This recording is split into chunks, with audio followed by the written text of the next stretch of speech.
በስመ አብ ወወልድ ወመንፈስ ቅዱስ አሐዱ አምላክ። በስመ አብ ወወልድ ወመንፈስ ቅዱስ አሐዱ አምላክ። በስመ አብ ወወልድ ወመንፈስ ቅዱስ አሐዱ አምላክ አሜን። የአባቶቻችን አምላክ የቸርነት ባለቤት ቸሩ እግዚአብሔር ከዚህ ሰዓት ከዚህ ዕለት ያደረሰን ቅዱስ ስሙ የተመሰገነ ይሁን። እንዴት ዋላችሁ? ቸርነቱ ይቅርታው በጎነቱ የባሕርይ ገንዘብ የሆነ አምላካችን መድኃኒታችን ኢየሱስ ክርስቶስ ለአምላክነት እንደሚገባ ቅዱስ ስሙ የተመሰገነ ይሁን። እግዝእትነ ማርያም ወላዲተ አምላክ ድንግል ንጽሕት ቅዱስ መስቀል ቅድስት ቤተ ክርስቲያን ያከበራቸው ቅዱሳን ስማቸው የከበረ የተመሰገነ ይሁን። የቅዱስ ዳዊት መዝሙር 96 ቁጥር 1 እስከ መጨረሻው። ስብሐት ለአብ ወወልድ ወመንፈስ ቅዱስ ለዓለም ወለዓለመ ዓለም። እግዚአብሔር ነገሰ፣ ምድር ሐሴትን ታደርጋለች፣ ብዙ ደሴቶችም ደስ ይላቸዋል። ደመናና ጭጋግ በዙሪያው ናቸው፣ ፍትሕና ርትዕ የዙፋኑ መሠረት ናቸው። እሳት በፊቱ ይሄዳል፣ ነበልባሉም ጠላቶቹን ይከባቸዋል። መብረቆቹ ለዓለም አበሩ፣ ምድር ተንቀጠቀጠች ተናወጠችም። ተራሮችም ከእግዚአብሔር ፊት የተነሳ እንደ ሰም ቀለጡ። ምድር ሁሉ ከእግዚአብሔር ፊት የተነሳ ቀለጠች። ሰማያት የእርሱን ጽድቅ አወሩ፣ አሕዛብም ሁሉ ክብሩን አዩ። ለተቀረጸ ምስል የሚሰግዱ ሁሉ በጣዖቶቻቸውም የሚመኩ ይፈሩ። መላእክቱም ሁሉ ይሰግዱለታል። አቤቱ ስለ ፍርድህ ጽዮን ሰምታ ደስ አላት። የይሁዳም ሴቶች ልጆች ሐሴትን አደረጉ። አንተ እግዚአብሔር በምድር ላይ ሁሉ ብቻህን ልዑል ነህና በአማልክትም ሁሉ ላይ እጅግ ከፍ ከፍ ብለሃልና። እግዚአብሔርን የምትወዱ ክፋትን ጥሉ። እግዚአብሔር የጻድቃኑን ነፍሶች ይጠብቃል፣ ከኃጥአን እጅ ያድናቸዋል። ብርሃን ለጻድቃን ደስታም ለልበ ቅኖች ወጣ። ጻድቃን በእግዚአብሔር ደስ ይላቸዋል፣ ለቅድስናውም መታሰቢያ ያመሰግናሉ። ስብሐት ለአብ ወወልድ ወመንፈስ ቅዱስ ለዓለም ወለዓለመ ዓለም። ስለ ቅዱስ ቃሉ አምላካችን እግዚአብሔር ቅዱስ ስሙ የተመሰገነ ይሁን። የቅዱስ ዳዊት ሀብቱን የቅዱሳን ነቢያት በረከታቸውን እግዚአብሔር አምላካችን ያሳድርብን። ዝክረ ቅዱስ ዳዊት ቢሆንም እንኳ የቅዱስ ጢሞቴዎስ ሐዋርያ ዓመታዊ በዓሉ ነውና ጥቂት እናነባለን ከቅዱስ ጢሞቴዎስ። መጀመሪያው የሐዋርያው የቅዱስ ጳውሎስ መልእክት ወደ ጢሞቴዎስ ምዕራፍ 1 ቁጥር 1።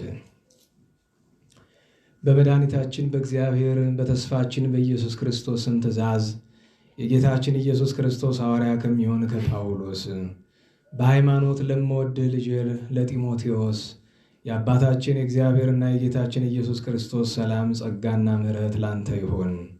ወደ መቄዶንያ በሄድኩ ጊዜ በኤፌሶን እንድትቀመጥ ለምኜህ ነበር፣ ትገስጻቸው ዘንድ ሌላ ትምህርት እንዳያመጡ፣ ፈጥረው የሚናገሩትንም ተረትና ጨዋታ እንዳያመጡ።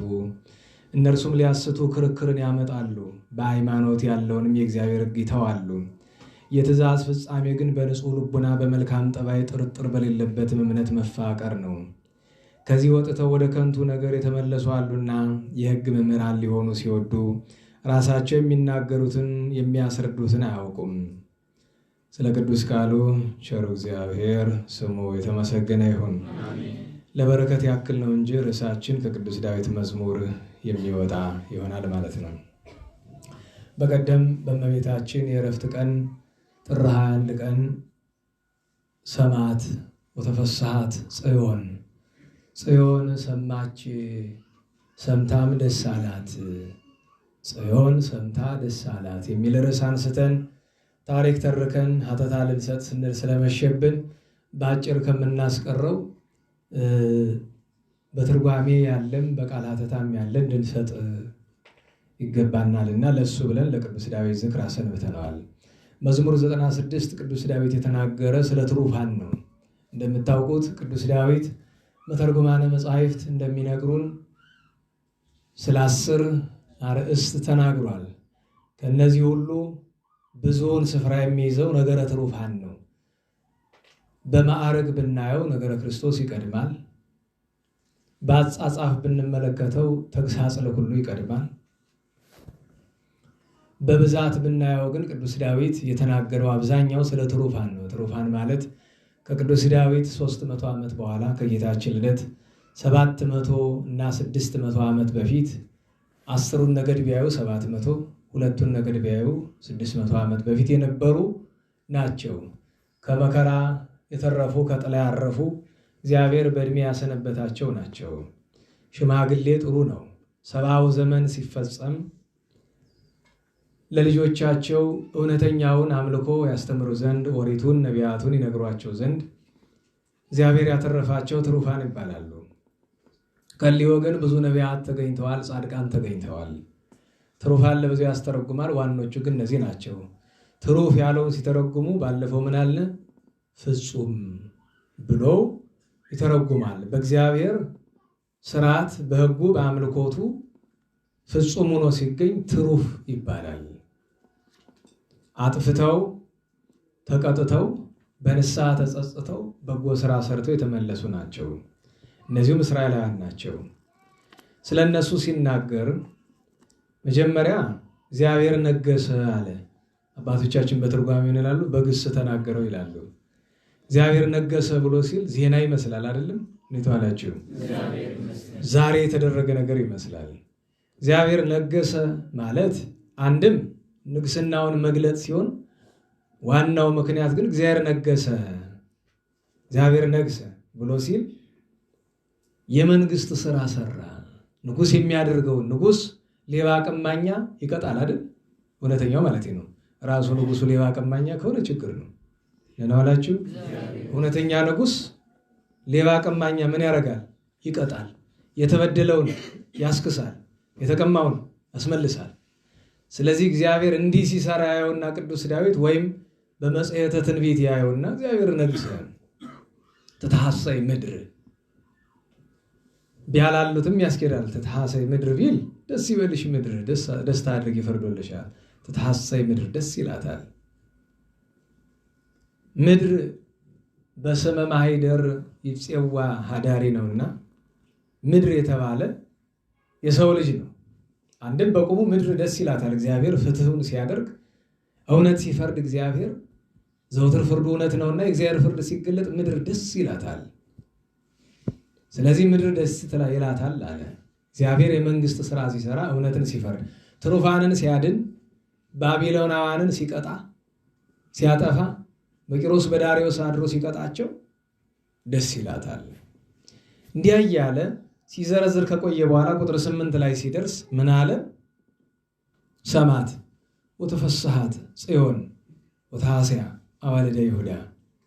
ጽዮን ይህንን ሰምታ ደስ አላት፣ በይሁዳ ያሉ ሴት ልጆችም ሐሴት አደረጉ ብለዋል። ጽዮን ማናት ነው? ዝክረ ቅዱስ ዳዊት ነውና በቅዱስ ዳዊት እንጀምር። ሁለት ነገር በማንሳት አንደኛ ጽዮን የሚለውን ስም ምን አላችሁ? ጽዮን የሚለውን ስም ለመጀመሪያ ጽዮን የሚል ስም የስፍራ ስም ነው። የጽዮን አምባ ትባላለች። የዳዊት የመጀመሪያዋ ከተማ ጽዮን ናት። በኢየሩሳሌም ዳርቻ ያለች ከኢየሩሳሌም አንድ ክፍል ናት።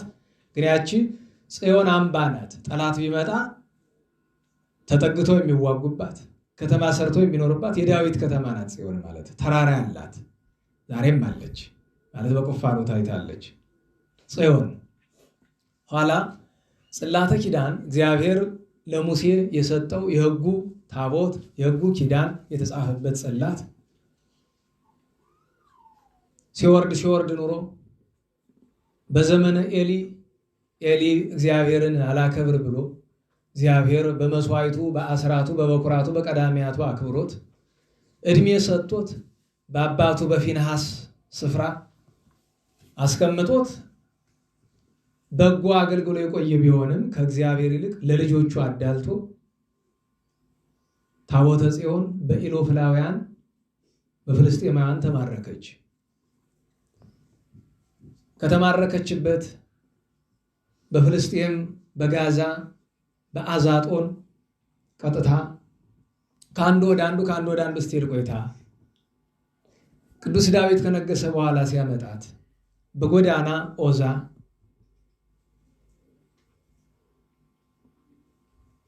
በወቅቱ ተሸክመዋት የነበሩ ወይፈኖች ወይም ላሞች ሲያዘነብሉ ትወድቃለች ብሎ ሕግ ስርዓት ጥሶ ነካ። ታቦቷን ሳይሆን ሰረገላውን ነካ። በዚህ ምክንያት ተቀሰፈ። ቅዱስ ዳዊት ይህንን አይቶ ፈራ። ቅዱሳን ልቦናቸው ትሑት ነው። ዳዊት ጻድቅ ነው፣ የእግዚአብሔር ወዳጅ ነው፣ ከሱ የሚሻል የለም። ነገር ግን ኦዛ አነካኩ መልካም በማሰብ ይመስላል። ነገር ግን ተቀሰፈ። እኔንማ ወደ ከተማ ባስገባት ታዲያ በኃጢአቴ ብዛት ባደረ ኃጢአቴ ጠዋት በኋላ ኃጢአቴ ማታ ልታስቀስፈኝ አይደለ? አትገባኝም። የእግዚአብሔር ታቦት እኔ ባለውበት ስፍራ ለማደር እኔ አይገባኝም ብሎ በአቢዳራ ቤት እንድታርፍ አደረገ። አቢዳራን ቡሩክ ይለዋል መጽሐፍ። ጽዮን ሀደረት ውስተ ቤተ ቡሩክ አቢዳራ እንዳለ መጽሐፍ። ከመቃለ ሙሴ ይቤለከ ዳዊት እንዘ ይጸውራ ተንስ እግዚኦ ለዘሪዮ ጸርከ ጸራ ብሎ እንደጸለየ አባ መዝሙረ ክርስቶስ ማለት ነው። እዚህ ላይ ትምህርት እንወስዳለን። በሁሉ ነገር ትምህርት አይደል? ተግሳጽ አይደል? አስባችሁታል? እንዴት ዋላችሁ? በሕገ እግዚአብሔር መሰረት ታቦት ከመንበሩ ከተነሳ ከማረፊያው ከተነሳ ክህነት የሌላቸው ሰዎች ቢያንስ 2000 ክንድ ከታቦት መራቅ አለባቸው። በዘመኑ መለኪያ በተለኩት ወደ 1000 ሜትር ወይም 1 ኪሎ ሜትር ያክል ማለት ነው። ይህም ማለት ታቦቱ ከወጣ በቅጽረ ቤተክርስቲያን ውስጥ አንድም ክህነት የሌለው ሰው መገኘት አይችልም። ሕግ ነው የምንፈልግ ነናላችሁ። ታቦት የተገኘ ከማን ነው? ኧረ በሞቴ ከማን? እግዚአብሔር ደግሞ ታቦት ከተንቀሳቀሰ እንቅስቃሴ ካደረገ ከተነሳ ካለበት ስፍራ ስንት ሺህ ክንድ ራቁ አለ። ይህንን ማወቅ ይገባል። ሁለተኛ ነገር አይገባኝም ማለት ሰዎች ታቦት አውርዱ አምጡ ይላሉ አይደል? ንጽህና ያላቸው ይመስል ለመቀሰፍ አይደል? አሉበት ሰው ሰፈሮት ሰው እንደዛ የሚል አምጡ አውርዱት ወደ ቆሻሻው ስፍራ አውርዱት አይታል እኮ ነው። እና ቅዱስ ዳዊትን ተመልከቱት። እኔ አይገባኝም ከአቢዳራ ቤት ትቀመጣለህ። አቢዳራ ቡሩክ የተባለ ለምንድን ነው የሚባል? በረከት የምትሰጥ የምታሰጥ ታቦተ ጽዮን በሱ ስላደረች። ያን ጊዜ ታቦተ ጽዮን አትባለም ነበረ፣ ጽላተ ኪዳን ነው። ከዛ ለዳዊት መጥተው አረ የአቢዳራ ቤት ተባረከ፣ በረከት ተትረፈረፈ እኮ እግዚአብሔር በአቢዳራ ቤት አደረ አሉት። ታቦቷ ካደረች ያው እሱም አክብሮ ይዟታል። አረ አምጡልኝ ለኔ አለ። እንግዲህ ህዳር 21 ቀን የምናከብረው በዓል እሱ ነው። ደህና ዋላችሁ። ከዚያ ህዳር 21 ቀን ቅዱስ ዳዊት ታቦተ ጽዮንን ይዟት መጣ ወደ ከተማ። እግዚአብሔርን ፈቃድ ጠይቆ ወደ ጽዮን ስትገባ መጀመሪያ ታቦተ ጽዮን ከዚያ ከተሰደደችበት ተመልሳ ሄዳ የታረፈች ድንኳኗ ተሰርቶላት የታረፈች ጽዮን ላይ። በዚያ ምክንያት ከዛች ጊዜ ጀምሮ ታቦቷ ማን ተባለች? ታቦተ ጽዮን። ጽዮን ማለት አምባ መጽጊያ ማለት ነው። ቢሸሸጉ ጓዳ ቢያመልጡ ቀዳዳ የምትሆን አምባ እንደ ጋሻ መከታ። በቤተክርስቲያን አባቶቻችን ምን ይላሉ?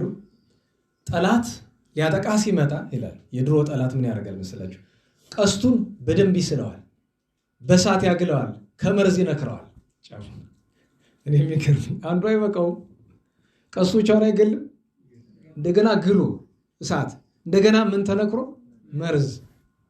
ይሄኛው ደግሞ ይህንን እግዚአብሔር ያለብመውና ደግሞ በእኛ በኩል ያለው ምን ያደርጋል? ጋሻውን ዝም ብሎ እንትን አይለው። ጋሻውን ከጋሻው ላይ ጨርቅ ያደርግና በጣም ወፍራም ጨርቅ፣ ይሄ ልክ እንደ ከበግ ጠጉር የሚሰራ ያደርግና እሱን በውሃ ይነክረውና እዛ ያደርገዋል። ጀባ ይለዋል እሱን። ከዚያ ቀስቱ ሲወረወር ቀስትነቱን ጋሻው ይከላከለዋል፣ እሳትነቱን ውሃው ያበርደዋል፣ መርዝነቱን ጨርቁ ይጠርገዋል። ይኸው ምሳሌ ነው ብለዋል። ሀተታ ውስጥ አልገባም አለው። ለክርስትና ያ ጠላት የተባለ ዲያብሎስ ቀስቱ ምንድነው? መርዙ ምንድነው? እሳቱ ምንድነው? እንደዚያ አንተ ክርስቲያን ከሆንክ እሱ ሁልጊዜ ያንን ይዞ ነው የሚኖር። አንተ ጋሻውም ጀባውም ውሃውም ያስፈልጋል። እሱን ማስተዋል ግድ ነው። እናንተ ቦታውን ልቀቁለት፣ እያወዛወዛችሁበት ግን ይሄ ክፍት አይደል? እሱ ምን ትሰራላችሁ?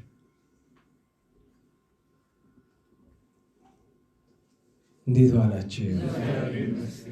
እና ታቦተ ጽዮን መባሏን ለመንገር ነው። ስለዚህ ጽዮን ብለን ስንል መጀመሪያ ከተማዋ ናት፣ ቀጥሎ ታቦቷ ናት። ሶስተኛ ግን በመጻሕፍት እነዚህ ሁለቱ በቀጥታ ስም የወጣላቸው ናቸው ጽዮን ተብሎ። ከዚህ በኋላ ግን ኢየሩሳሌም ራሷ መላዋ ጽዮን ተብላለች በመጻሕፍት። እስራኤላውያን ራሳቸው ጽዮን ተብለዋል። ሰው ራሱ ነዋሪው ቤተ እስራኤል ራሳቸው ጽዮን ተብለዋል። ወደ አዲስ ኪዳን ብንመጣ ቤተ ክርስቲያን ጽዮን ተብላለች። እግዝእትነ ማርያም ጽዮን ተብላለች። መንግሥተ ሰማያት ጽዮን ተብላ የተገለጸችበት በሐተታ የሚገኝ አንቀጽም አለ። ስለዚህ ጽዮን ስንል እነዚህን ሁሉ ትርጉሞች የያዘ ነው። በጥሬ ዘር ሁለት አመጣን አይደለም? እንዴት ዋላችሁ? በጥሬ ዘር አንደኛ ከተማይቱ አምባዋ አይደለም? ሁለተኛ ታቦታል፣ ከዚያ ሶስተኛ ኢየሩሳሌም፣ አራተኛ ቤተ እስራኤል፣ አምስተኛ ቤተ ክርስቲያን፣ ስድስተኛ እመቤታችን፣ ሰባተኛ መንግሥተ ሰማያት ብለን ተርጉመናል። ጽዮን ሲባል ለዚያ ነው። ጽዮን የሚል ባገኘበት ስፍራ በሙሉ ትርጓሜ ካልተማርክ ለማን እንደተተረጎመ አታውቀውም።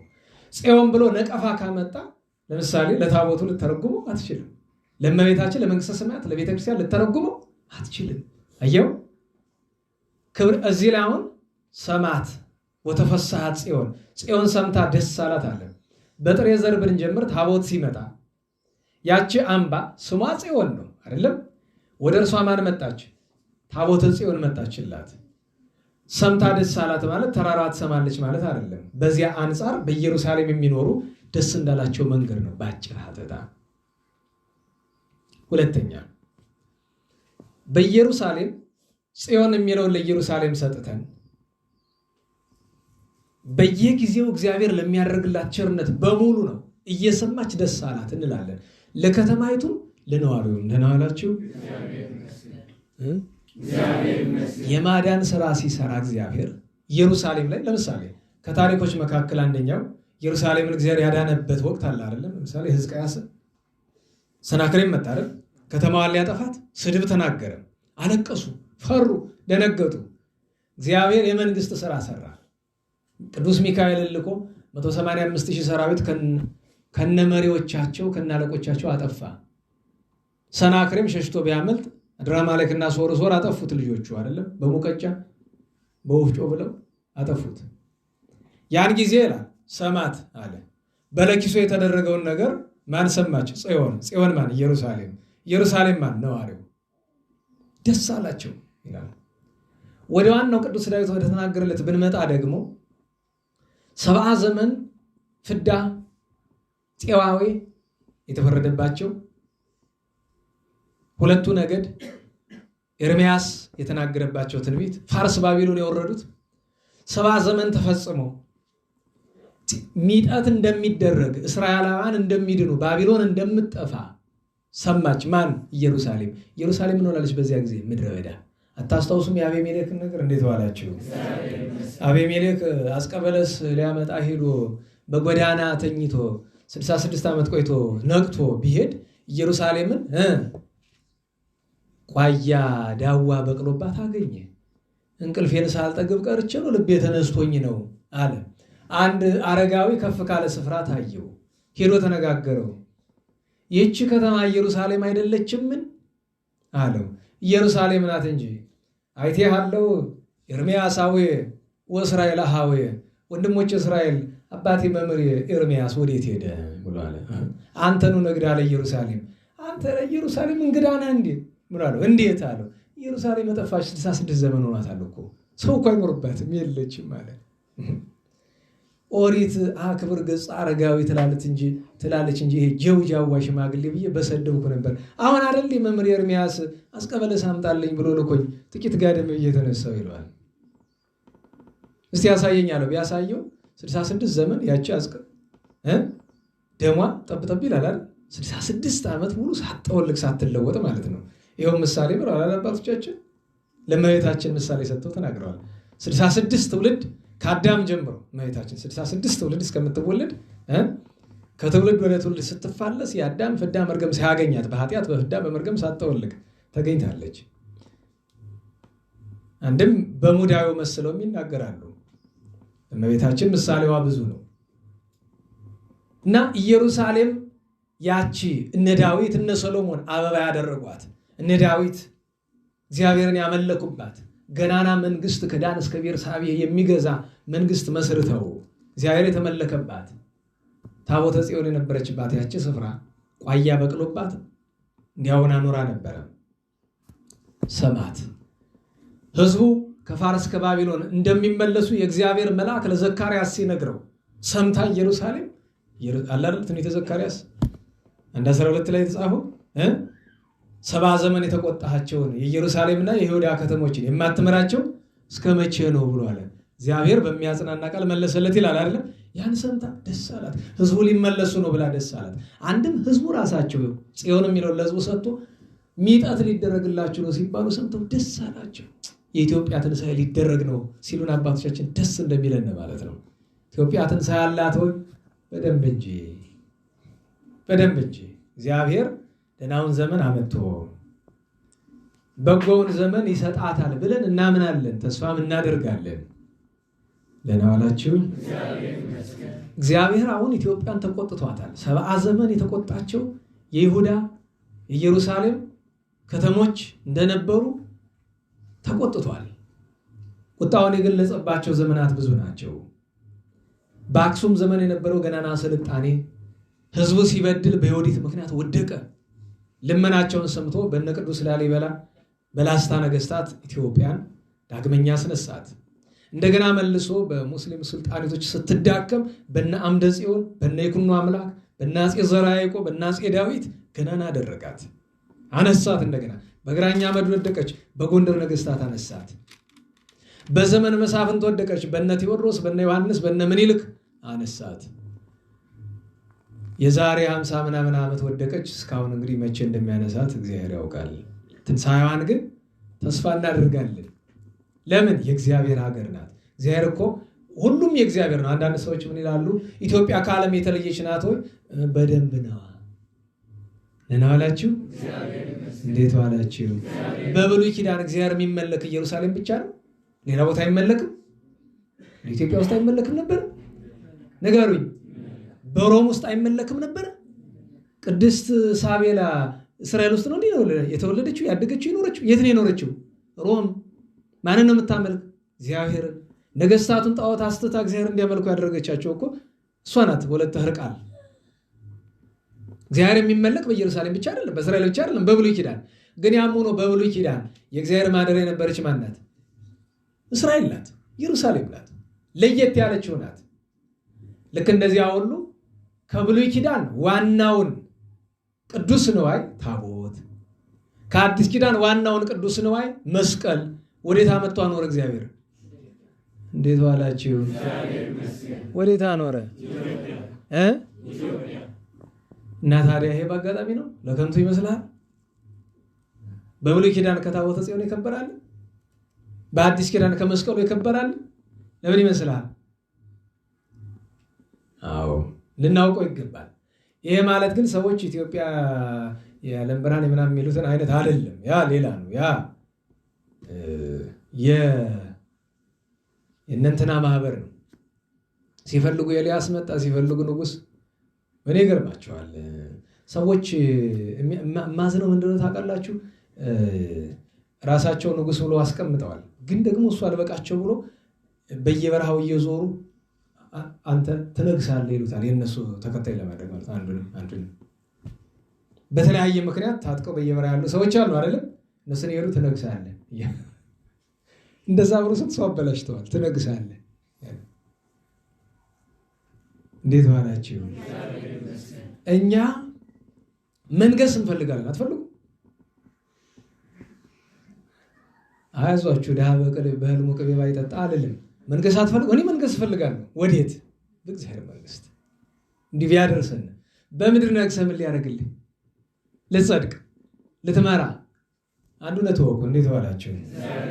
ተቋማትን ምሩ ብትባለው በፖለቲካ ይሁን በሃይማኖት ይሁን በምን ይሁን እሰቡበት። ሁለት ምርጫ ነው ያለው። እኔ ድሮ መስሪያ ቤት እያለን እዛ ሚዲያ ላይ ስራ አስኪያጁ ሲበሳጭ አንድ ቀን እናማልኩት ይኸውልህ፣ ስልጣን ላይ ያለ ሰው ሁለት ምርጫ ነው ያለው። ወይ ራሱን ጨጓራ ይልጣል ወይ የህዝቡን ይልጣል። ከሁለቱ ውጭ የለም። አሁን ብዙ አንዳንድ ደና ሰዎች ምንድን ነው የሚፈልጉ? ከሁለቱ ውጭ የራሳቸውን ጨጓራም የህዝቡን ጨጓራ አትችልም። አብዛኛው ሰው ምርጫው የራሱን ነው የሌላውን መላጥ ነው። የሌላውን መላጥ ነው። ለዚያ ነው ሲሉት ነው የሚውሉ የምታውቁት። ግን ሁለተኛውን አማራጭ ብታዩት እነሱ ተልጠው መሞታቸው አይቀርም ደግሞ። ለዛ ነው አብዛኛውን ጊዜ ከስልጣን መራቁ ጥሩ ነው። ብዙ ወንድሞቻችን ስልጣን ውስጥ ገብተው የተበላሽበት ምክንያት እሱ ነው። እሱን ማወቅ ይገባል። እና እኛ ካነገሰነማ መድኃኔዓለም በሰማይ በቅዱሳን ከተማ ይሻላል እንጂ በምድር ነግሰን ምን ሊያደርግ? ንግስን ነው 40 ዓመት ቢቆይ 50 ዓመትስ ምን ያደርጋል? እኔ ንጉስ ነኝ እኔን ካልሰማኝ ሰራዊት የለ ምን የለ ዝም ብለህ ንጉስ ነኝ ድርቅ ብለህ ደግሞ የመነኩሴ ንጉስ እኮ አይታለሁ ወይ ኧረ አርፈ ጸሎትን አድርስ ወይ ዳገባን ለመረገም እኮ ነው። እንዴት ዋላችሁ? እንዴት ዋላችሁ? እና እግዚአብሔር ለከንቱ አይደለም ኢትዮጵያን መረጠ ማለታችን። ይሄ ማለት በሌላው ዓለም ያለው ክርስቲያን እሳ ብትሉ እግዚአብሔርን በእውነት ካመለከው የእግዚአብሔር ነው። ሁሉም የእግዚአብሔር ነው። የበለጠ ነው። ወፈድፋደስ አለ አይደል? እንዴት ዋላችሁ? ጌታችን ለተራበ ሁሉ እንድንሰጥ አዘዘን አይደለም? ቅዱስ ጳውሎስ ደግሞ ምን አለ? በዕብራውያን መልእክቱ በጎ ስታደርጉ ምን አለ? ወፈድፋደስ ለሰብአ ሃይማኖት አይደል? ወፈድፋደስ አለው እኮ ለሁሉም ነገር አታውቁም? እንዴት ዋላችሁ? እግዚአብሔር የምዕመናን አምላክ ነው አይደለም? ተናገሩ። የካህናት አምላክ ነው አይደለም? ለእግዚአብሔር ቅርብ ግን ከምዕመኑና ከካህኑ እንደው ጽድቅና ኃጢአታቸውን ሳንቆጥር ማን ነው? ካህኑ ነው። ማዳላት ነው አይደለም? ካህኑ የበለጠ ነው። ዕዳውም የበለጠ ነው። ሲያጠፋም የበለጠ ነው የሚቀጣ፣ ሽልማቱም የበለጠ ነው። እንደዛ ማለታችን ወፈድፋደስ ማለት እኮ እሱ ነው እንጂ ሌላው ዓለም አይረባም። ሌላው እንትን አይደለም። ኢትዮጵያ ናት። የዓለም ብርሃን ክርስቶስ ነው። የዓለም ብርሃን እመቤታችን ናት። በጸጋ ቅዱሳን ናቸው። በጎ ብንሰራና ብርሃናችሁ በሰው ፊት ይበራ ከተባለ አሜሪካም በጎ ብትሰራ ብርሃን መሆኑ አይቀርም። ይህን ማመን አለብን አይደል? ግብፅ ለምሳሌ በእነ አባ እንጦንስ ዘመን የዓለም ምን ነበረች? ብርሃን።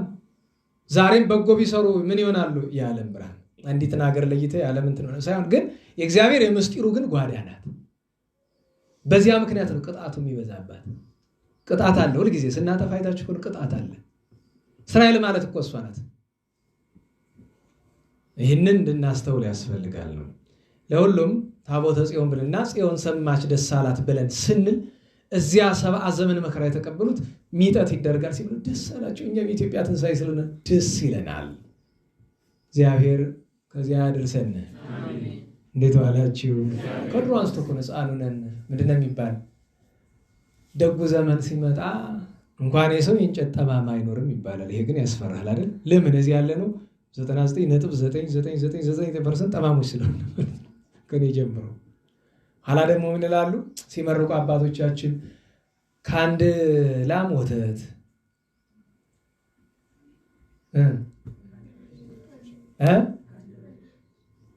ከአንድ በሬ እሸት ሌላ ቃል አለው። ደህና ዋላችሁ? እሺ፣ ሌላ ቃል አለው። ሁለተኛዋ ቃል ሌላ መገለጫ ስላላት ነው። ከአንድ ላም ወተት ከአንድ በሬ እሸት አደርሰን ይባላል። ትልቁ ነገር ለእግዚአብሔር የሚሳነው ነገር የለም።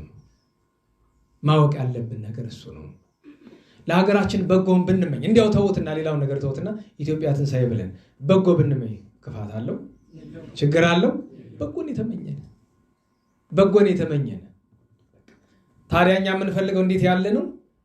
ክፋት የሌለበት ሰው በፍቅር በአንድነት የሚኖርበት ታላቅ ታናሽ እየተባለ የማይሳደድበት የማይዋረድበት ፍቅር አንድነት የፈሰሰበት እግዚአብሔር በፍጹም ልብ የሚመለክበት እግዝእትነ ማርያም የምትመሰገንበት ቅዱሳን የሚከበሩበት ዘመን ነው የምንፈልግ፣ ሌላ አይደለም።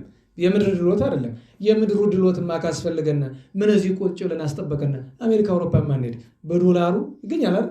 እዛ ሄደ ጠርቀምቀም ማድረግ መታዚ መብላት ነው ያስበላ የለም እንጂ ግን ወደ አይሞላም። እዛ አሜሪካ ሄድና ጠርቀምቀም አድርጌ ልመጣ ነኝ ብለው እዛው ተጠራቅመው ይቀራሉ። የመጠራቀማቸው መግለጫ አሜሪካ አንድ ስቴት ስትሄዱ 100,000 200,000 300,000 ኢትዮጵያዊ አለ። ጠርቀምቀም አድርገን የሚመጣ ነው እዛው ተጠራቅመው ይቀራሉ። ባሉበት ይማራቸው፣ እኛንም ባለንበት ይማረን። ቅዱስ ዳዊትን አንድ ታሪክ እናንሳና ወደ እመቤታችን እንመጣለን። ቅዱስ ዳዊት በዘመኑ ካደረጋቸው ነገሮች መካከል አንደኛው በመጽሐፈ ሳሙኤል በአንደኛ ሳሙኤል ምዕራፍ 25 ላይ አንዲት የተመሰገነች ሴት አለች። እህቶቻችን እስቲ ዛሬ ወንድሞች ከናባል ልትማሩ እናንተ ከአቢግያ የምትባል ሴት ታውቃላችሁ? ፌስቡክ ላይ ነው ያየሁኝ። አቢግያ የሚል ብዙ የሴት ስም አለ። ምኑ ገብቷቸው ይሆን አልኩኝ። እንደው በደግነቱ ጥሩ ስም ነው አቢግያ። ቅዱስ ዳዊት ሳኦል እያሳደደው እያለ በዚያ ወራት በአንድ ሀቅል ተቀምጦ ነበረ። ቅዱስ ዳዊት በጊዜው በመንግስት ያለው ሳኦል ስለሚያሳድደው ስደተኛ ነውና ከአንድ ወደ አንዱ እየዞረ ነው። ግን ባረፈበት ስፍራ ላይ ሁለት ነገር ይደረጋል። አንድ ሀገሩን ይጠብቃል ከማንም ጠላት። ያረፈበትን ስፍራ እንኳን የእስራኤል አልኳችሁ ከፍልስጤማን ሀገር ሲገባ ጠላት ይመጣ ይከላከልላቸዋል። ለምን? አባቶቻችን ምን ይለዋል? ቅዳሴ ማርያም ላይ አላስተዋላችሁም? ቅዳሴ ማርያም ላይ ምን ይላል? የሙታንን እረፍት እየለመነ ይመጣና ለሉን ይረኩል ብሎ መጨረሻ ላይ ምንድን ነው? ፈድፋደሰ በእንተን ላይ ረፉ ስተዛቲ መካን ነው የሚል። እናንተ ዘሩ ሊጠፋ ነው። በእንተን ለኖሙ ነው እንጂ ስተዛቲ መካን ከላይ ጀምረን ብንሄድ ሰዓት እንዳይፈጅብን ነው እንጂ ነገሥቶ መኳንንተ መሳፍንተ ወለበስልጣናት ወራዙተ ወደ ናገሎ መነኮሳት ባዕለ ወነዳ አብየ ወንውሰ እቤሮ ጎለሞታ ግዩረ ወምስኪነ አምጡ እንጂ አራተናችሁን ቅዳሴ ማርያም ወገን ወኩሎም ዘበ ክርስቲያን ላይ ረፋ ሃይማኖት ወፈድፋደሰ በእንተልን ውስተ ዛቲ መካን። አባቶች ምን ብለው ተረጎሙ? አንድ ሰው ላለበት ስፍራ እንኳን ለሕያዋን ለሙታን መጸለይ ግዴታው ነው። ይዚያን ቀን አሳድሮበታል። ለአንድ ቀን ላደረበት እንኳን ሊጸልይ ይገባል። አንድ ካህን አለው እኛ ደብረ ያሉ እኔ በማን ጸሎት እቀናለሁ አለ። በዚህ አንድ ሽማግሌ አረጋዊ ከሞት የተረፈ ቀጠላ ያረፋል። መቼም እዚህ የደብሩ ትልልቅ ሰው አልቋል። አብዛኛው ጥቂት ነው የቀሩ እና እሱ ሲጸልይ ባታ ከሄደ ለባታ ይጸልያል። ጸሎታ ለማርያም ወስልታ ለመካነነ ደብረ ኃይል ይላል። እዚህ ሲመጣ ደብረ መድኃኒት፣ እዚያ ሲሄድ ደብረ ሰላም እንዲያያለ ደብረ ምክራት እንደዚያ ያያለ ይጸልያል። እና ከሱ አይቼ እኔም እንዲህ ያደርጋለሁ አሉኝ አንድ ካህን እዚህ ደብረ ያለው። ያን ሲሉኝ ይሄ እኮ ሕግ ነው ስርዓት ነው። ያ ሰው የጥንት የአባቶች ትውፊት ያለው አረጋዊ ሰው ስለሆነ ነው እንዲህ የሚያደርግ እና ትክክል ነው። ሰው ከሰው ቤትም ቢያድር ለዚህ ያላደረበት ቤት መጸለይ አለበት። እንዴት ዋላችሁ? እንዴት ዋላችሁ? እግዚአብሔር ይመስገን ለማለት ጉሮሯችሁ አይቸገርም። እንዴት ዋላችሁ? አንቸገር። ለምን መሰላችሁ? ዕዳ ለመክፈል እኮ እንደዚህ የምንል እግዚአብሔር ይመስገን የሚል ሰው እያነሰ ስለሄደ እየጠፋ ሄዷል አይደለም? ቢያንስ እኛ በአንድ ጉባኤ ውስጥ 30 ጊዜ ብላችሁ 20 ጊዜ 50 ጊዜ ብላችሁ ትንሽ የዚያን ዕዳ ለመወጣትም ያክል ጭምር ነው እግዚአብሔርን ደጋግመን የምናመሰግነው። እና ቅዱስ ዳዊት ናባልና አቢግያ ባልና ሚስት ናቸው። እዚያ የሚኖሩበትን ቦታ ይጠብቅላቸዋል። ያ ናባል በሺህ የሚቆጠሩ በጎች ከብቶች ያሉት ሀብታም ነው። ቅዱስ ዳዊት አንድ ወሬ ሰማ። ናባል በጎቹን አሸለተ ይባላል። በነገራችን ላይ እስራኤላውያን በግ ሲያሸልቱ ከፍተኛ ስነ ስርዓት አላቸው። በጣም ትልቅ ነገር ነው። በግ ሲሸለት ድግስ ይደገሳል። አይ ወትሮ ምበላው ስጠኝ ብለው አጓጉል ይሆናል። ዛሬ ግን ሰራዊቴ የሚከተለኝ ሰው የሚመገበው ስለሌለ በግ ስላሸለተ ብሎ ባሮቹን ቅዱስ ዳዊት ላከ። ባሮቹ ማለት ወታደሮቹ ነው።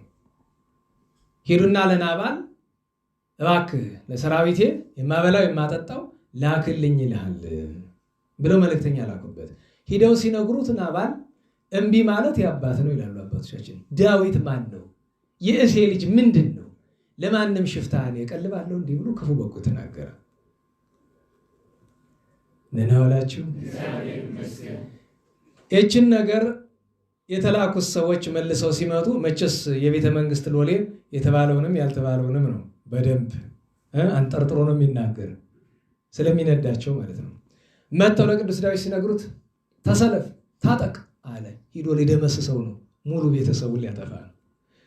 አንድ ሎሌ መልካም የቅዱስ ዳዊት ሎሌ ይህን ይሰማና የሮጠ ሂዶ እቤት ገብቶ አቢግያን ሚስቱን ማለት ነው ዳዊት ተበሳጭቷል፣ አገራችሁን እየጠበቀ ከብቶቻችሁን እየጠበቀ በሱ ምክንያት ወዲህ ከሰማይ የእግዚአብሔር ረድኤት በምድር ጠላት ጠፍቶላችሁ እየኖራችሁ ባልሽ ዳዊት ላይ እንዲህ ብሎ ግፍ ተናግሮ ታጥቆ እየመጣ ነው፣ የምታረጊውን አድርጊ እወቂ ይላታል።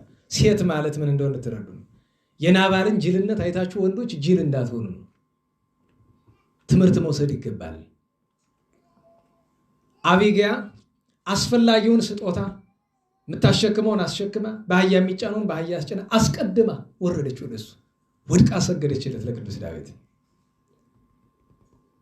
ስለ ባሏ ክፉነት ጅልነት በደንብ አስረድታ ቅዱስ ዳዊት በናባል ላይ እጁን እንዳይዘረጋ ለመነችው። እየሰገደች እጅ እየነሳች በጥበብ በፈሊጥ ሴት ልጅ አብቷ ጉልበት አይደለም አይደል? ኩርፊያ አይደለም። ነገራችሁ ላይ ሰነፍ ሴት ጉልበት ለመጠቀም ትሞክራለች። ሴት ልጅ ባሏን የምታሸንፈው በጥበብ ብቻ ነው። በጥበብ በማስተዋል። ደህና ዋላችሁ። በታሪክ አልሰማችሁም? ሰፊ ታሪክ አለ። ግን በጣም ለቃሉ ይቅርታ ደንቆሮ የሆነች ምንም የማይገባት ሚስት ያገባ ንጉሥ፣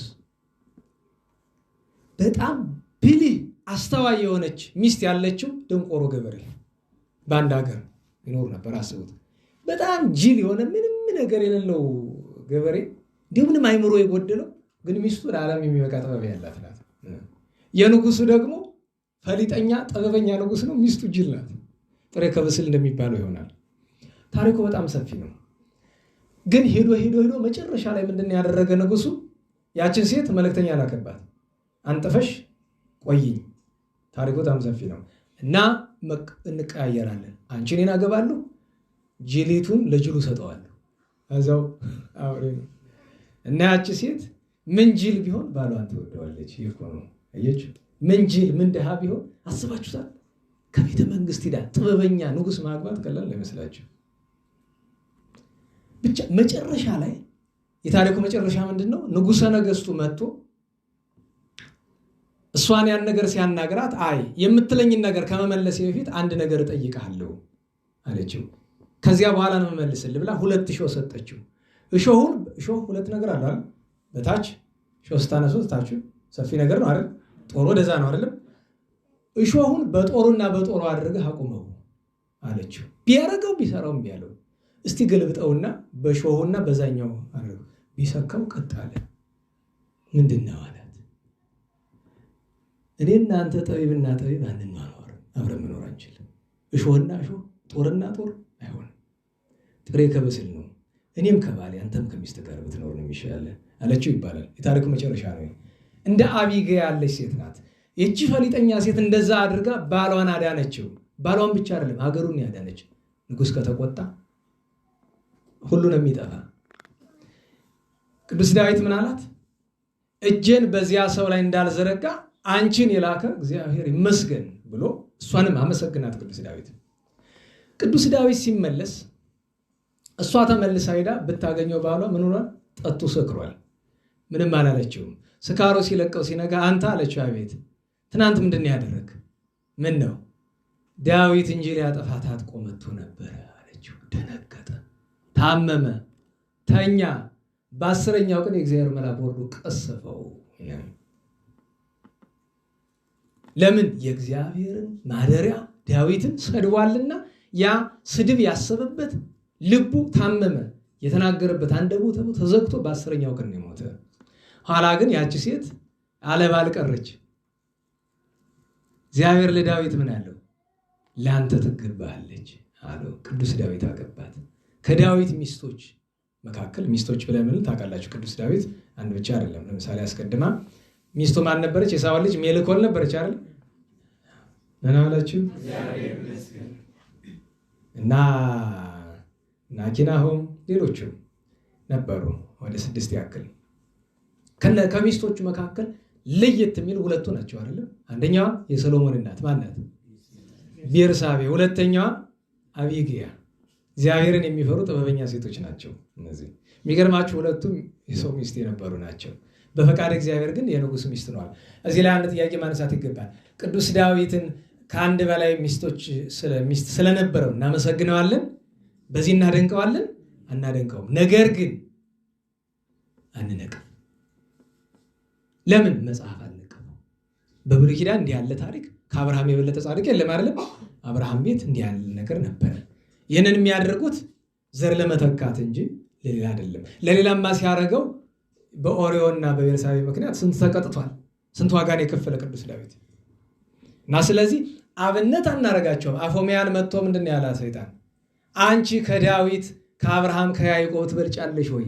ከጻድቃን የሚበልጡ ቅዱሳን ሲሆኑ እነሱ ከአንድ በላይ አግብተዋል አይደል ያላት። ቅዱስ ዳዊትን ቅዱስ ያዕቆብና ቅዱስ አብርሃምን ነው አብነት ያደረገ። እሷ እነሱ እንጂ ተሳስተዋል አላለችም። ምንድን ነው ያለችው? ኦፈ መንጢጥን ርግብን ምሳሌ አድርጋን የረታችው። ያቺ ርግብ እንኳ ባሏ ሲሞትባት ሁለተኛ አታገባ፣ ምላሷን ሰንጥቃ ነው እምቢ ብላ የምትቀር። አባታችን አብርሃም፣ አባታችን ዳዊት፣ አባታችን ያዕቆብ ከአንድ በላይ ስላገቡ አነቅፋቸውም፣ ነገር ግን አብነት እናደርጋቸው። በዚህች ጉዳይ ተረድቷቸዋል። ጻድቅ ሆኖ ብዙን ያገባ ብለን እኛ ተከትለን አናገባም። እና እንዲህ ያለ ታሪክ አለ። የአቤግያ ጥበቧ የንጉሠ ነገሥት ሚስት ከመሆን አድርሷታል። እግዚአብሔር ሁሉንም በረከት ያሳድርብን። እንዴት ዋላችሁ? ማጠቃለያችን እግዝእትነ ማርያም ናት። የቤተ ክርስቲያን የመንግሥተ ሰማያትን ለመተርጎም ሰዓት አይበቃንም።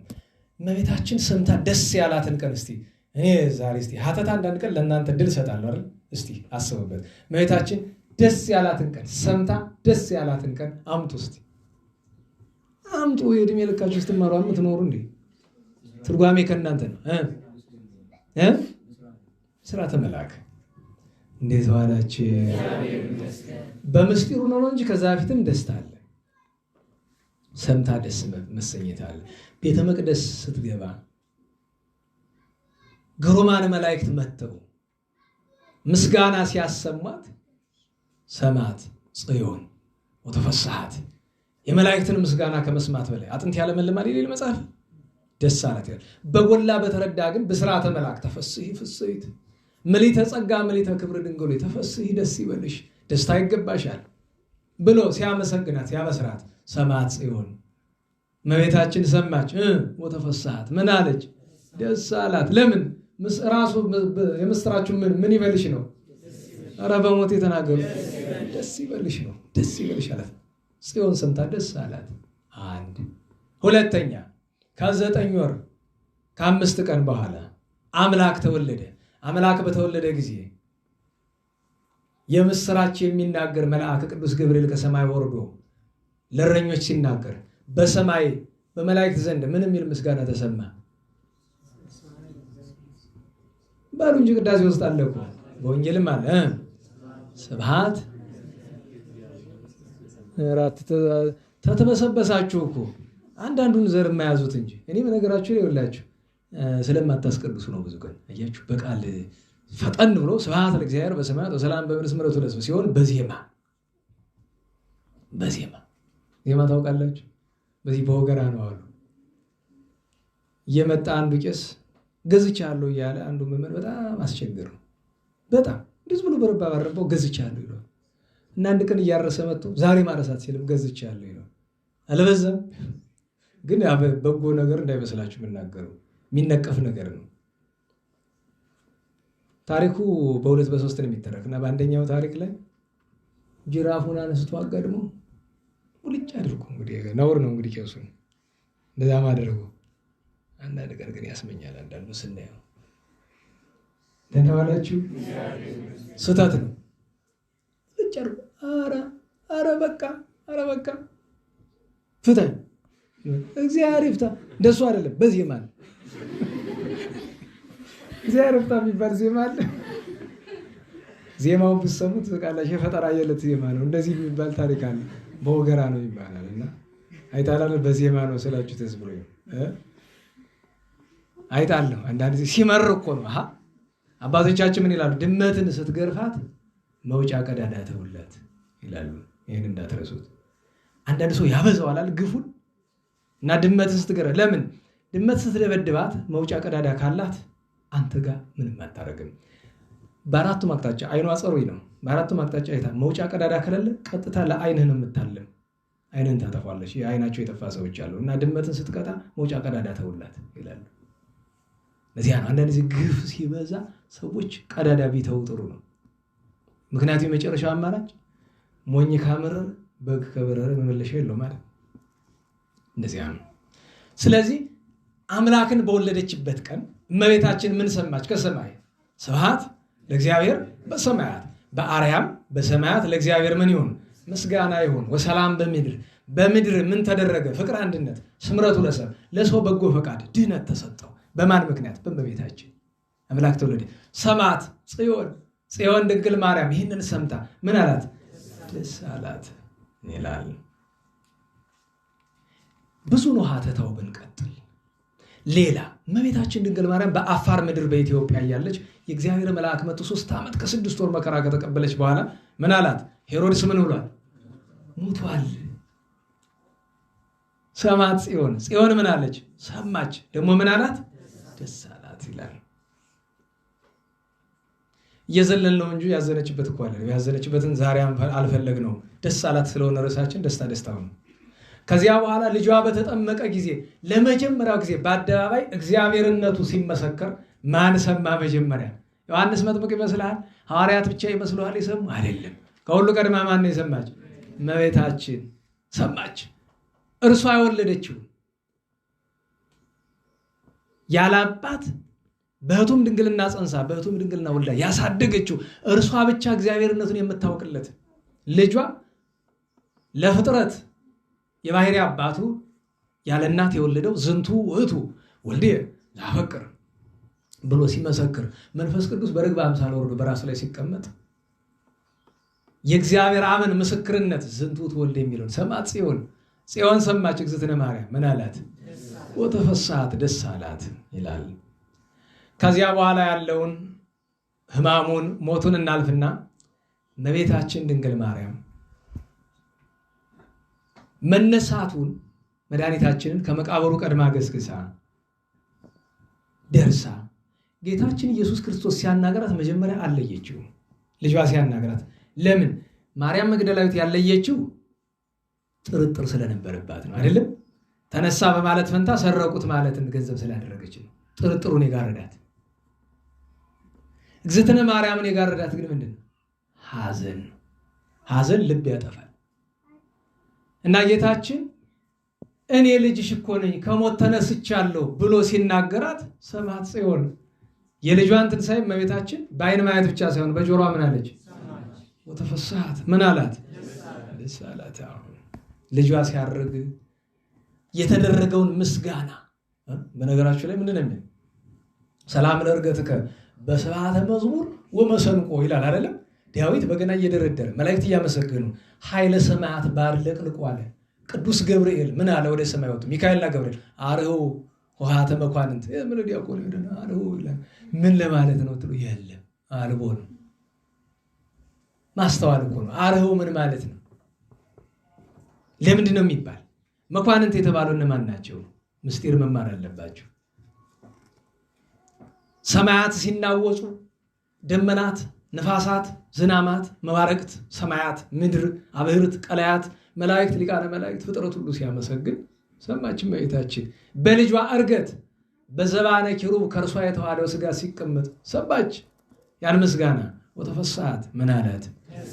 ደስ አላት። ምን ትለኛለህ? ደስ አላት ይላል።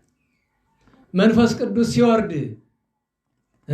ምንድን ነው የሚለው? ግብረ ሐዋርያት ምዕራፍ 2 ቁጥር 1 ላይ ምን ተሰማ ይላል? ድምፅ አይደል? የምን የአውሎ ንፋስ ድምፅ አይደል? እመቤታችን ምን እንደሆነ ታውቃለች። መንፈስ ቅዱስን ታውቃለች። ያ ሲሰጥ በድምፅ እያሰማ መንፈስ ቅዱስ ወርዶ ለሐዋርያት ጸጋ ሲሰጥ እመቤታችን ሰምታ ደስ ብሏታል። ታዲያ ነገር ማጠቃላይ በቀደም ለምንድን ነው ለርዕስነት የፈለግነው ብለን ብንል ስለ 2 ምክንያት ነው።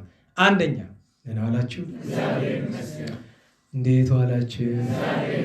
እመቤታችን ድንግል ማርያም ደስ አላት ስንል ምን ሰምታ ነው? ልጇ መጥቶ ለመነችው። ምን ለመነችው? በስሜ ለሚለምኑ በቃል ኪዳኔ ለሚማጸኑ ቃል ኪዳን ስጠኝ። መሐር ወልድየ ወተዘከር ኪዳን ያለን ሲብዘጋኪ መሐር ወልድየ ማረልኝ ልጄ ወተዘከር ኪዳኔ ቃል ኪዳኔን አስብልኝ ብላለ። ያን ጊዜ ጌታችን ምን አለ? ስምሽን የጠራ ዘጸዋ ስመኪ ተዝካርሽን ያደረገ ወዘገብር ተዝካረኪ ቤትሽን ያነጸ ዘሐነጸ መርጡ ለኪ ዘሰመ ወልዶ ወለቶ በስምኪ ልጁን በስምሽ ወንድ ሴት ልጁን የሰየመ ይህን ሁሉ ያደረገውን ሁሉ ምን እልልሻለሁ? ኧረ በሞቴ ሰማዕት ጽዮን ለሰው ልጅ ድነት የሚሆን ይህንን ቃል ኪዳን እመቤታችን ምን አለች? ወተፈሳት ምን አላት? ምን ትለኛለህ? መጨረሻስ ጌታችን ቅዱስ ገብርኤል ልኮ ከዚህ ዓለም ስቃይ ልታርፊ ነው ልወስድሽ ነው ብሎሻል አላት። በቀደም ነግሬያቸዋለሁ። ኧረ እኔ መሞት አይገባኝም ማለት ፈጠራ ነው። እንደዛ የሚባል ታሪክ የለም። ብሙሉ እመቤታችን ከዚህ የመከራ ዓለም እንደምትለይ ከዚህ ሐዘን 64 ዘመን አሁን የነገርኳችሁ ደስታዋን ነው እንጂ እኮ ቀሪው እኮ ጠቅላላ ሐዘን መከራ ነው ለእኛ ሲል የተደረገ ከዚህ የመከራ የነውር የክፋት ዓለም እንደምትለይ ሲነግራት ሰማዕት ጽዮን ዝትነ ማርያም ሰማች። ወተፈሳት ደስ አላት ይላል።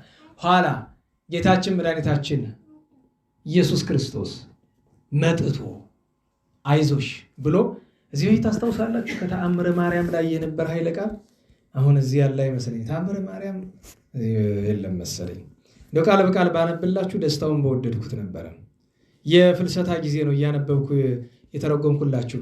ጌታችን መድኃኒታችን ኢየሱስ ክርስቶስ እመቤታችንን ሊወስዳት ሲመጣ መጀመሪያ ዳዊትን ይዞላት መጣ። ወትቀውም ንግሥት ስሜ ወለቴ እያለ ሲዘምርላት እመቤታችን ሰምታ ደስ አላት። ኋላ ግን ጌታችን ምን አላት? እናቴ ሆይ 9 ወር ከ5 ቀን የተሸከምሽኝ በዚህ ዓለም ብዙ መከራ ደርሶብሻል። ዘላለም ደስታ ወደምታደርጊበት ከአንቺ በቀር ከቶውኑ ማንም ከማይደርስበት በቀኜ ካዘጋጀውልሽ ዙፋን ትቀመጭ ዘንድ ነይ እናቴ ብሎ ሲላት ያ ሁሉ መከራ አበቃ። በነገራችን ላይ አንዳንድ ጊዜ ደስታ መድባያ መጣል አይደል? ያ ሁሉ መከራ አበቃ። እዚያው ላይ እመቤታችን 64 ዘመን የተቀበለችው መከራ አበቃ። ያንን በሰማይ የሚጠብቃትን ደስታ ሰምታ እመቤታችን ደስ አላት። ይህም ፈልገን ነው የእመቤታችን የትንሣኤዋ የእርገቷ ከዚያ በፊት የተደረገ የረፍቷ በረከት ይደርብን። በአጭር ማጠቃለያችን የሚሆነው ምንድን ነው? የዕለቱ በዓል እናውሳ። ዳዊትን አንስተናል። ቅዱስ ጢሞቴዎስ ማለት ቅዱስ ጳውሎስ እያስተማረ ያለ በ51 ዓመተ ምህረት 52 ዓመተ ምህረት አካባቢ በድሮና የምትባል አንዲት ሴት ጣዖት አምላኪ የሆነ አንድ ሰው ግሪካዊ አግብታ፣ እቺ በድሮና እስራኤላዊት ናት። ቅዱስ ጳውሎስ ሂዶ አስተማረ፣ ሰበከ። ቅዱስ ጢሞቴዎስ እንዲከተለው አደረገ። ኋላ ግን በድሮና ሞተች። የጢሞቴዎስ እናት ማለት ነው።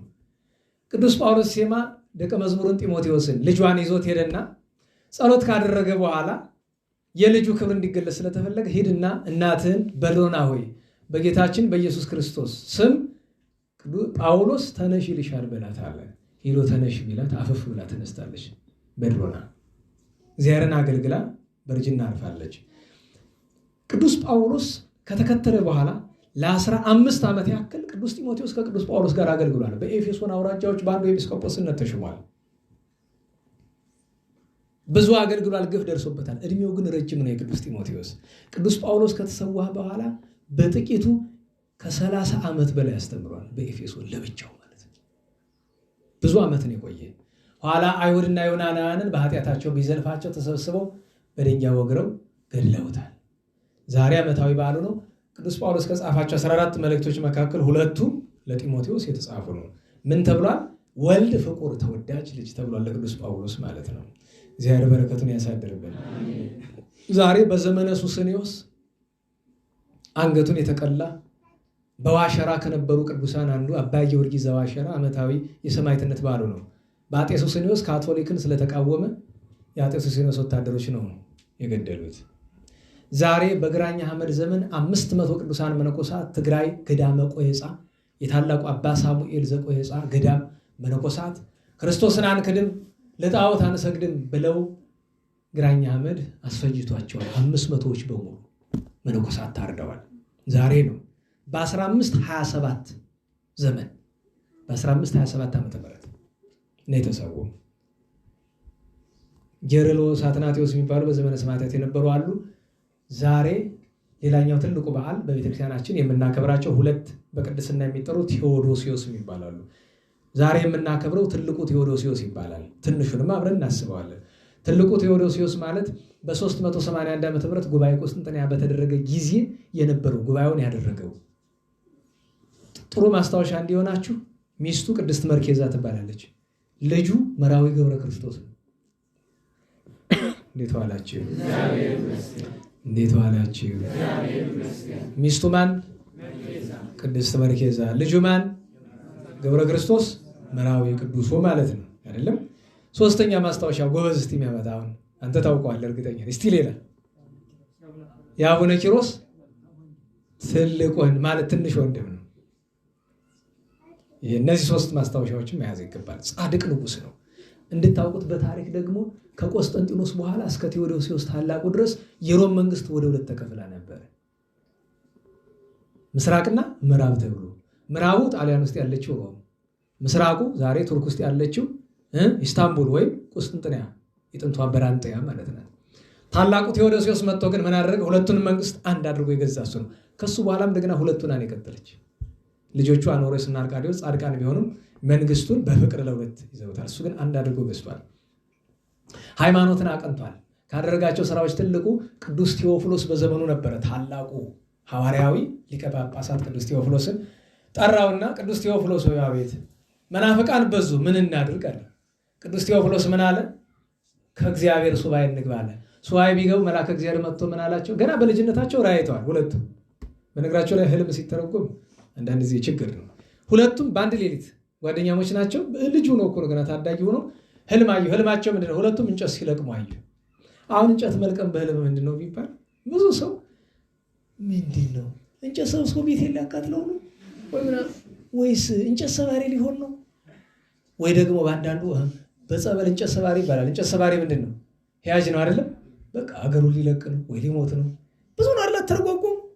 ሰዎች ህልም እየመጡ ይነግሩኛል። አንዳንድ ሰዎች እንደዚህ ነው። አዎ እስቲ አይዟችሁ ንሳ ገብታችኋል። የአንዳንዱ ህልምማ ይሄ አርቲፊሻል ኢንተለጀንስ ሁሉ አለው። ይሄ ምንድን ነው? ሳይፋይ የሚባል አለ፣ ሳይንቲፊክ ፊክሽን አይነት ነገር እንትን አንዱ አመጣ አውሮፕላን እና አውሮፕላኑ እንደዚህ ነው ያላል። በሳይንቲፊክ ፊክሽን የምናየው ፊልም አይታ ይሆናል እንግዲህ አላውቅም። እና እንደዛ ሆኖ አገሩ እንደዚህ እየጠፋ እየተቃጠለኛ ይሽን አረ እንኑር በግባግሽ እርዳ ገባን። አንዲቱ መጣ መድረክ ላይ ሲሰብኩ አየሁት። ምን አደከመሽ? በቀን መጥሽ ማታየኝ ነበር አትማሪ። ነጭ ለብሰው ነበር። ችግር የለም አለኝ ነጭ ልብስ። ጭራ ይዘው ነበር አለኝ። እሱ ምን አደከመሽ? አይ እናቶችን ተርጉሙ ብያቸው ያሉሽን አውቀዋለሁ አትርከቢ። እኔ ግራ ይገባኛል። እኔ በህይወት የሚያስገርመኝ ነገር የሆነ እዚህ ሰፈር የሆነ እንደ ቤተሰብ አንድ ሰው አለ እና በህልሜ ድሮ እኮ ነው ሞቶ ማልቀስ አላል። ልክ አንዳንድ ሰው በህልሙ ሲያለቅስ እውነትም ያለቅሳል። ስነሳ ጉሮሮ ተዘግቷል። ሳገኘው አንተ ማትረባ እንዲህ ጉድ ትሰራኛለህ፣ በአንተ ምክንያት ታመሙ። ምን ሆነ አለ። ሞታ ተብሎ ነው ደግሞ የገደልከኝ ላይ በቃ ደግሞ ተጠወቅሰኛለህ። እና ህልም እኮ አስቸጋሪ ነው። አንድ ጊዜ ህቆጡ አንድ ጊዜ ህባጡ እየወሰደ እና ህልም የምታየው አድቡ። ግን ህልማችሁ እንዳትንቁት፣ ግን ደግሞ በጣም አትከታተሉት፣ ጠላት እንዳይጫወትባችሁ። ትናንት ያልነገርኳችሁ አባ አንቶንስ ምን አሉ? እንዲሁ ለሰይጣን ቀላሉ ሰው ማን ነው አሉት። ህልሙን የሚያምን አላቸው።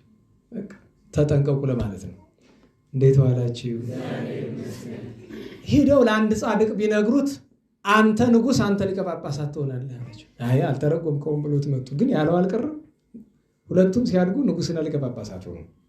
መልአከ እግዚአብሔር ተገልጦ ምን አላቸው? ያይገቡ የሰውን በአገራችሁ በአገረ ግዛት ያለውን ቴዎዶሲዮስን በሙሉ ሰብስብና የእምነታችሁን ነገር በደብዳቤ ጽፋችሁ ስጡኛል። መቼስ በዚህ ዘመን እንኳን 35,000 ክርስቲያን ነኝ የሚል መናፍቅ አለ አይደለም? ሁሉ ሰብስቦ ሰጠው። ይዞት ገባና ወደ መንበሩ አቀረበው። መንበሩ ላይ ቅዱስ ቴዎፍሎስ እየቀደሰ ያለ ርደተ መንፈስ ቅዱስ ሲደረግ በዚያ ስፍራ ጌታችን ኢየሱስ ክርስቶስ እውነተኛው ሃይማኖት ወልድ ዋሂድ የምትለው ናት ብሎ ምልክት ሰጣቸው። ያንኑ ደብዳቤ አውጥቶ አቃጥሎ ህዝቡን በአዋጅ አውጥቶ ወልድ ዋሂድ የምትል በሀገሬ ኖር እማትል ውጣ ከሀገሬ እንዳለ አለያ አጠፋሃለሁ። በቃ ጌታችን በግልጥ ተናግሮኛል። ውጣ አለ። ያደረገ ደግ ንጉስ ነው። በረከቱ ይደርብን፣ በረከቱ ይደርብን። ነገ አባታችን ተክለ ሃይማኖት አጥንታቸው እግራቸው አገዳ የተሰበረበት ነው። የተሰበረ በእርግጥ ጥር 4 ነው፣ ስለማይመች ለማክበር ነው በ24 የሚከበረው። በደብረ ሊባኖስ ይከበራል። እዚህ ጎንደር አልተለመደም። እውነት ለመናገር አደባባይ ተክለ ሃይማኖቶች ቢያከብሩት ጥሩ ነበር። ለምን አባታችን የተክለ ሃይማኖት ባለ አጽሙ እዚያ ስለነበረ አሁንም ባለበት ስፍራ ስላለ ቢከበር ጥሩ። በእርግጥ ወርሃ ባለው ማህሌት አላቸው እና እንሳለም። ስለዚህ ነገ መሳለሚያው አባጃሌ ሳይሆን አደባባይ ነው። ተረፈ አጽሙ ያርፉበት የነበረው ስለሆነ ግን አባጃሌ መሄድ ትችላላችሁ። ክልከላ ሳይሆን የበለጠውን ማለት አይደል ነው አላችሁ። ህዳር 24 ለምሳሌ ተክለ ሃይማኖት ጋር 24 ካህናተ ሰማይ ስላሉ እዚያ ነው አይደል መሄድ። ክርስቶስ ሰምራ ባለችበት በዓል ደግሞ አባጃሌ ነው የምንሄድ፣ የበለጠውን ማለት ነው። ነገ አባ አብሳዲ የሚል ሰምታችኋል። ስም ታሪክ አልተረከም፣ ታሪኩ አለ። በጣም የሚታወቅ ቅዱስ አባት ነው እና ትምህርት ስለሚሆናችሁ እሷን ልንገራችሁ። ለሳምንት ስለምዘነገብ ነው። አይዟችሁ፣ ሰዓት ገናም ስለሆነ ነው፣ ገና ነው። አባታችን አባ አብሳዲ ማለት እኔ ከሱ በፊት የሚያስደንቀኝ የእናቱ ታሪክ ነው። የእናቱ አባት አያቱ ማለት ነው ጣዖት አምላኪና የሀገሩ አንደኛ ሀብታም ነው። ልጅ ወልዶ ሴቲቱን አሳድጎ ባላጋባሽ አላት። ማን ሀብታም የሆነ ሰው ግን ጣዖት የሚያመልክ እነቀኝ አለች። ያላደረጋት ነገር የለም እምቢ አለች። ማንን ታገቢ አላት። በሀገሩ የሚገርማችሁ በወቅቱ መንፈሳዊ ሰው አንድ ሰው ነው ያለ፣ እሱም ጭልጥ ያለ ድሃ ገበሬ ነው። እሱንም አገባለች። ምን አለ ከሱ? ክርስቶስ አለ። ልብ በሉ፣ ከሱ ምን አለ? ክርስቶስ አለ። መድኃኒዓለም በግድ አሸንፈው አገባች። የፈለገውን አምጣ ብላ። ከነዚህ ማን ተወለደ? አብሳዲ። በስርዓት አሳደጉት። አባቱ አረፈ፣ እናቱ በደንብ አሳደገችው። ዘመነ ሰማዕታት ሲጀምር እሱ በዲቁና እያለ ዘመነ ሰማዕታት ሲጀምር ከሰማይ ድምፅ ሰማ። አብሳዲ ምን ትሰራለህ? ከዚህ ሂድ እንጂ በክርስቶስ ስም እኔ ክርስቲያን ነኝ እያልክ በየሀገሩ መስክራለሁ። እየዞረ እኔ ክርስቲያን ነኝ ሲል ተይዞ ተቆራርጦ ሕዋሳቱን አወጥተው ገርፈው አሰቃይተው በእሳት አቃጥለው ብዙ ፈትነውታል። የእግዚአብሔር መልአክ እየመጣ ያድነዋል። አንድ ቀን እንደዚያውኑ ከተሰቃየ በኋላ እርሱ የነበረበት ሀገር የሀገረ ፍዩም ኤጲስቆጶስ መጣና አብሳዲ ሆይ ከዛሬ ጀምር አንተ ቄስ ነህ አለው። ምን ነው የማይሾመው የነበረ አንተ ቄስ ነህ ከሚለው ሹመት የማይሰጠው ቢል ሹመት መስጠት አይደለም። በቤተክርስቲያን ምን የሚል ስርዓት አለ? መከራ የተቀበለ ሰማዕት ህዝባዊ ቢሆን ሳይሾም በዲቁና ያገልግል፣ ዲያቆን ቢሆን በቅስና ያገልግል፣ አንድ ማዕረግ ይጨመርለት ይላል። እንዲህ ያለ ስርዓት አለ። በዘመናችን ዘመነ ሰማዕታት ስላልሆነ እንዲህ ያለ ስርዓት አንጠቀምም። በዘመነ ሰማዕታት ግን ነበረ። ከዚያ እሱን እያሰቃዩት እያለ በአጋጣሚ እዚያ ማዶ አንድ ሕፃን ቆሟል። ለካ ከጀርባው ተንጠልጥሎ የቆመ ደንጊያ አለ። ወርዶ ጨፈለቀው። ሕፃን ነው፣ ሞተ። ሲያዝኑ ሲያለቅሱ ሂዶ ጸሎት አድርጎ አስነስቶታል። ያን ሕፃን አባ አብሳዲ ብዙ ግፍ ተቀብሎ በመጨረሻ ወደ እርሱ ማን ይመጣል? ቅዱስ ዮልዮስ። ታውቁታላችሁ? ቅዱስ ዮልዮስ ያቅፋሐሱ ቅዱሳን ሰማዕታትን ዜና የጻፈው እሱ መጣና ገድሉን ጻፈ። ከገደሉት በኋላ በጥሩ አገናነዝ ገንዞ ባሮቹን ወስዳችሁ ለእናቱ ስጧት አደራለች። እናቱ በሕይወት አለች። ሰጧት። ወስዳ በክብር አስቀምጠዋለች። አድባራት ታነጻውለታል። አብሳዲ ቀሲስ ማለት እሱ ነው። እግዚአብሔር በረከቱን ያሳድርብን። የቅዱስ ዳዊት ሀብቱ የቅዱሳን አባቶቻችን በረከታቸው ይደርብን። ለምስጋና እንነሳ።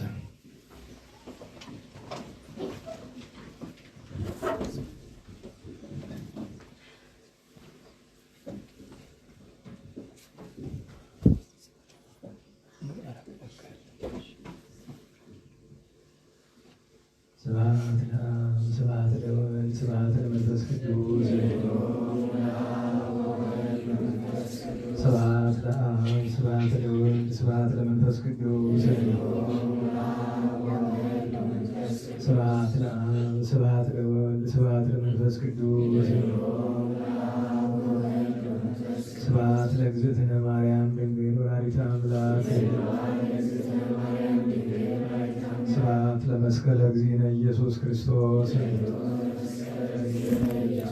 ክርስቶስ በምሕረቱ ይዘከረነ አመዳግም ምጽአቱ እያስተፍረነ ተሰቦተ ስሙ ያንቀሐነ ወበአምልኮቱ ያጽንዓነ እግዝእትነ ማርያም አይርጊ ጸሎተነ ወአስተስርይ ኩሎ ኃጢአተነ ቅድመ መንበሩ ለእግዚእነ ለዘአብልዐነ ዘንተ ህብስተ ወለዘአስተየነ ዘንተ ጽዋዓ ወለዘሰርዐ ለነ ሲሳየነ ወአራዘነ ወለዘተአግሰ ለነ ኩሎ ኃጢአተነ ወለዘወሀበነ ሥጋሁ ቅዱሰ ወደሞ ክቡረ ወለዘአብጽሐነ እስከ ዛቲ ሰዓት ስብሐት ለምሕረቱ ወለወላዲቱ ስብሐት ለእግዚአብሔር ለሆነ ወላዲቱ ድንግል ለመስቀሉ ክቡሪታ ኮዶ የሰጣት እግዚአብሔር ወትረ በኩሉ ሰዓት ስብሐት ለአብ ወወልድ ወመንፈስ ቅዱስ ይእዜኒ ወዘልፈኒ ወለዓለመ ዓለም አሜን። አውሎግሶን አውሎግሶን አውሎግሶን በእንተ አብ ወወልድ ወመንፈስ ቅዱስ አቀበት ለወጡ ቁልቁለት ለወረዱ ርትብ ለተሰባቸው ለረቅ ለነደደባቸው ለረዱ ለተራዱ ለዘከሩ ላዘከሩ ስመ እግዚአብሔር ስመ ማርያም ድንግል ስመ ቅዱሳን ለጥሩ እግዚአብሔር አስበ ቅዱሳን ይሰብልን። ጸሎተ እግዝእትነ ማርያም እንበል።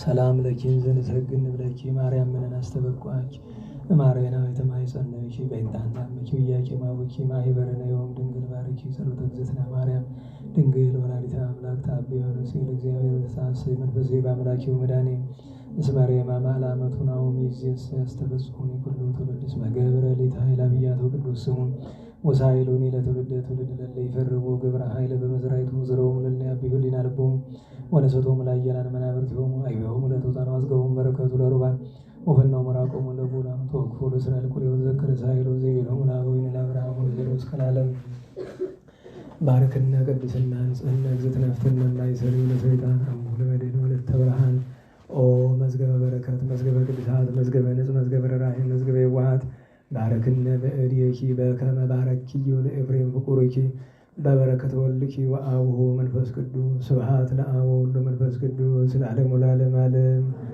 ሰላም ለአብ ዘእምቅድመ ዓለም ነጋሲ ለወልድ ሰላም ጽገ ማርያም ለባሲ ወለመንፈስ ቅዱስ ሰላም ኃጢአት ዓለም ደምሳሲ ኃይሌ ሥላሴ ወፀወኔ ሥላሴ በስመ ሥላሴ ቀጠቅጥ ከይሴም ለአሃብ የዳዊት ንጉሠ እስራኤል በዓለ መዝሙር ሰናወጡ መቃን ታለበወኒ ነገረ ፍካሬ ኩሉ አምሳል ከመሰብሑ ለእግዚአብሔር ልዑል ወከመ አወድሳ ለማርያም ድንግል እንዘ ጸርው እብል ማርያም ንጽሕት ድንግል ወላዲተ አምላክ ማእመንት ሰአሊተ ምሕረት ለውሉደ ሰብ ሰአሊ ለነ በክርስቶስ ወልድኪ ኢየሱስ ኃጢአተነ ሰአሊ ለነ ቅድስት እንደ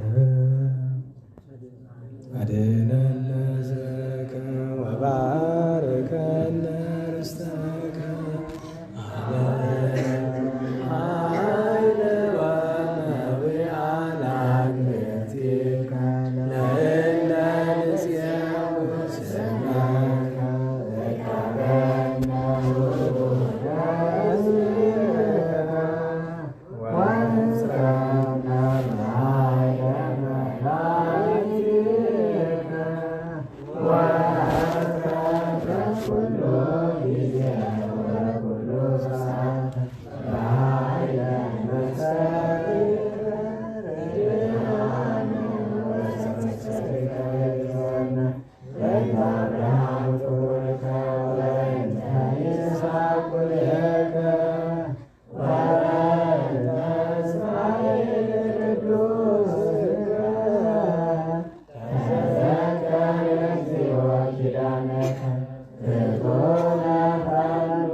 ሰላም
ቸር መድኃኔዓለም ፈጣሪያችን ሀገራችንን ቤተክርስቲያንን ከመከራው ይጠብቅልን። የእመቤታችን የወላዲተ አምላክ ድንግል ማርያም ጣዕሟን ፍቅሯን ያሳድርብን። ከቅዱሳን በረከት የቅዱስ ዳዊት ሀብቱንም ያሳድርብን። ኢትዮጵያን ቤተክርስቲያንን ሀገሩን ደብሩን ማህበሩን በሰላም ይጠብቅልን። የሞቱ ወገኖቻችን ነፍሳቸውን ያጽድቅልን። የርቆኑ አባታችን የገብረ ኪዳን የወንድማችን የፍቅረ ሥላሴ ወልደ አማን የወልደ ተክለ ሃይማኖትን ነፍስ በአብርሃም በይስሐቅ በያዕቆብ አጠገብ ያኖርልን። በውስጥ በአፋ በቀኝ በግራ ያሉ በጸሎት አስቡን አትርሱ የሚሉን በቸርነቱ ያስብልን። ከታዘዘ መቅሰፍት ከነደደ እሳት ከዕለት እኪት ከዘመነ መንሱት ከግራ ቁመት ከገሃነመ እሳት መድኃኔዓለም ቸሩ ይሰውረን። ሰላም በዋለን ቸርነቱ ሰላም ያሳድረን። አቡነ ዘበሰማያት እንበል።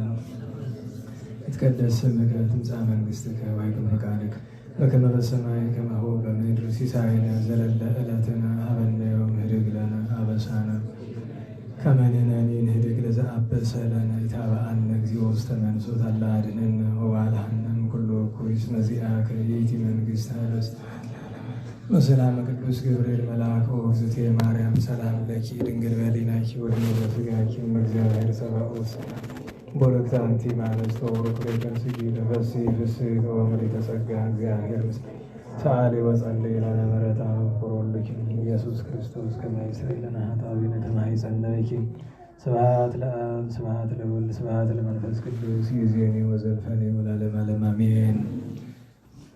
የመድኃኔዓለም የአምላካችን ቅዱስ ስሙ የተመሰገነ ይሁን። አጭር ማሳሰቢያ ምህላ ላይ አብዛኞቻችን እንኳ አትገኙም፣ ግን ብትገኙ ጥሩ ነው። ምህላውን የምታደርሱ ሲሆን የጠዋቱን ቢያቅት እንኳ ይህንን የማታውን ተሳተፉ።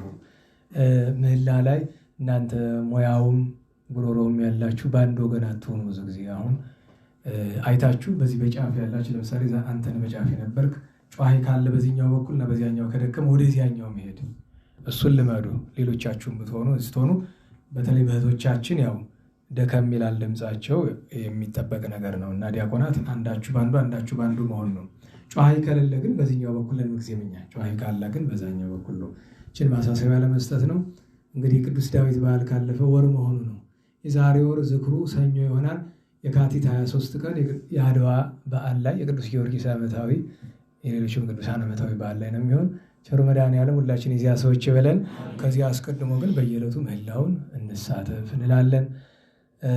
ላሰናበትና መዝሙር እንዘምራለን። እንቅፋት ሳይመታን እሾህ ሳይወጋን ኃጢአት ሳይሰለጥንብን በደልም ሳይገዛን የብርሃን መላእክት በፊት በኋላ በቀኝ በግራ እየጠበቁን ለጊዜው ወደየቤታችን ለፍጻሜው ተስፋ ወደምናደርጋት መንግሥተ ሰማያት ከተከፈተች ገነት ከተነጠፈች ዕረፍት ከአባቶቻችን ርስት ሁላችን በሰላም ያደርሰን። ስብሐት ለእግዚአብሔር ልዑል ወለወላዲቱ ድንግል ወለመስቀሉ ክቡር ጻሳይል አሜን።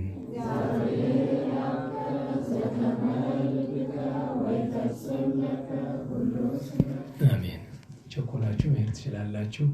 ዝማሬ ዳዊት ተልእኮ ቤት ቅዳሴ መላእክት ዝማሬ ዳዊት ተልእኮ ቤት ቅዳሴ መላእክት የተቀበልክ አምላክ የተቀበልክ አምላክ የተቀበልክ አምላክ የተቀበልክ አምላክ የእኛንም ዝማሬ የተቀበልክ አምላክ የተቀበልክ አምላክ የተቀበልክ አምላክ የተቀበልክ አምላክ የእኛንም ዝማሬ የነቢያት የቅዱሳን በረከታቸው ይደርብን። ሰላም ያሳድረን።